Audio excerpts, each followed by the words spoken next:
So Jane Austen spent the last 8 years of her life, from 1809 to the week before her death in 1817.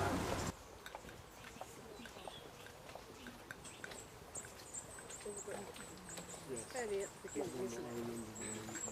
Yeah.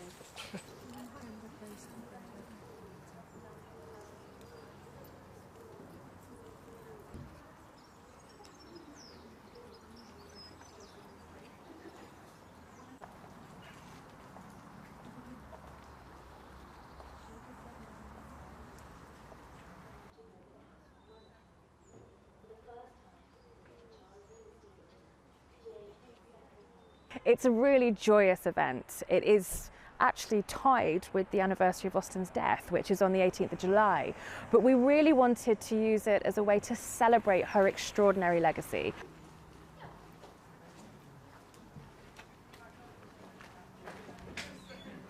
Between 1809 and 1817, Austen revised, wrote and had published all of her novels. So this is Sense and Sensibility, Pride and Prejudice, Mansfield Park, Emma, Persuasion and Northanger Abbey.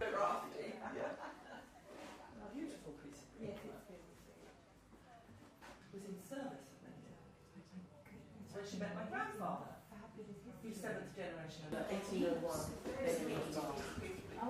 It must be something extraordinary that you think Colonel Brandon might bring this table. So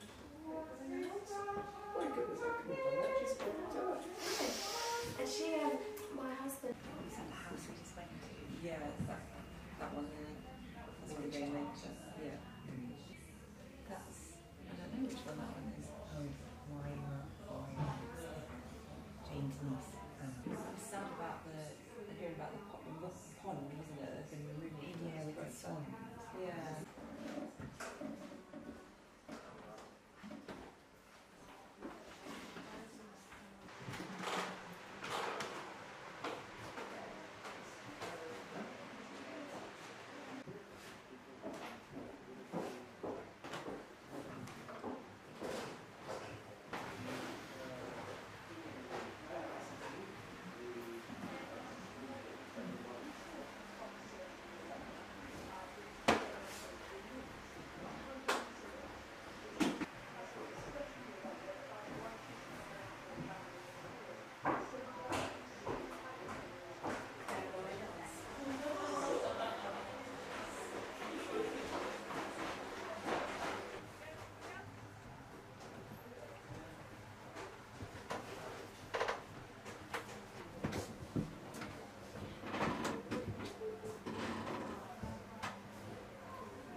The young ladies had a great deal to do.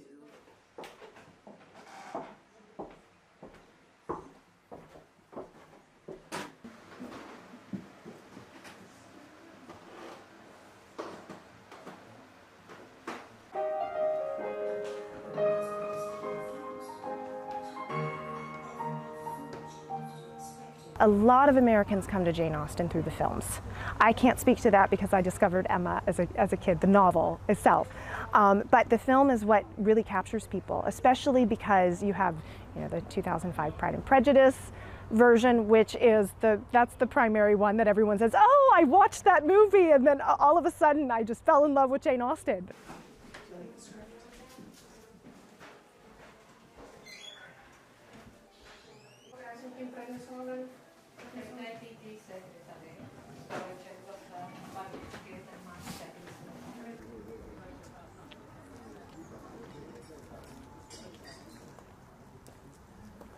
Years ago, our first date was a film in Hanover.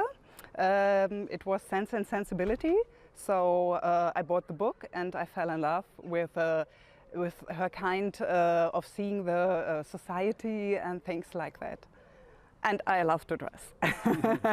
Yeah, I've loved Jane Austen my whole life, so probably as quite a small girl, studied here at university, and in Hampshire, she's an absolute treasure for us, isn't she? Do you want a picture of you? Obviously, I need a picture in the bonnet, and I never take it off.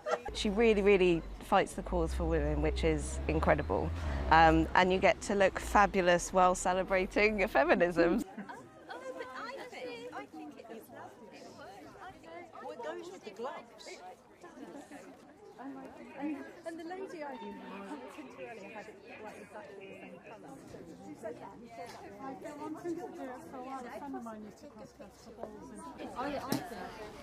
Well,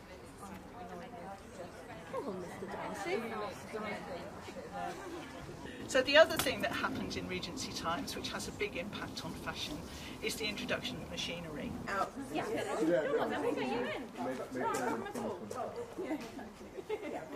Regency is my favourite dressing up era, and I just love the fashions.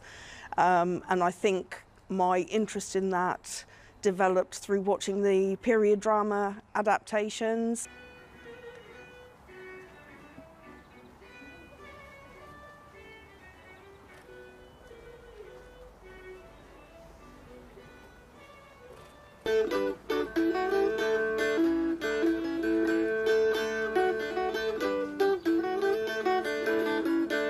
This is a legacy that has extraordinary relevance. Austen speaks to so many people from different generations, from different backgrounds, from different life experiences.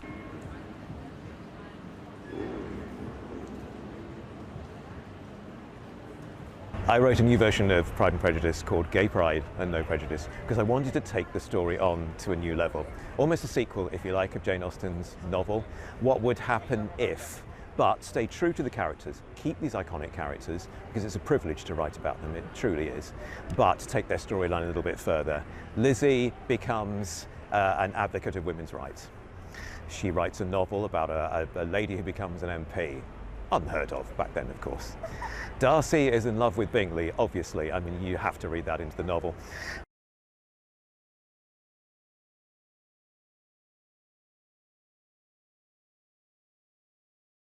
She's given us a picture of what it was like to live in Regency Britain. I mean, you can, if we could time travel, we could go back to her time. If you were at a ball at Netherfield and Darcy walked in, we would know Darcy. We would know him because she's written the most iconic character. Yeah, I'll take one of these too. Okay. Is there a potpourri or what's in this?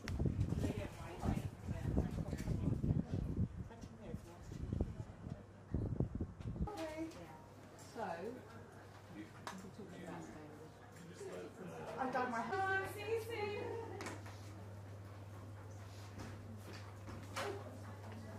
Jelajahi cara baru mendapatkan informasi. Download MetroTV Extend sekarang.